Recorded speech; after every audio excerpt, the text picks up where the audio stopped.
की।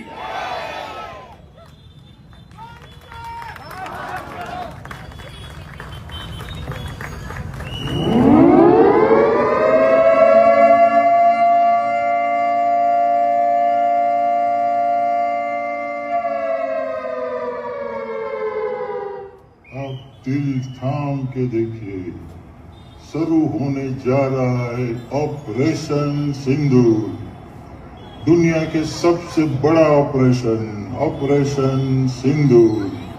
सिर्फ 22 मिनट में पाकिस्तान की 9 आतंकी अड्डे तबाह। सिर्फ 22 मिनट, सबसे छोटा ऑपरेशन, हमारा कोई नुकसान नहीं, सिर्फ पाकिस्तान की तबाही।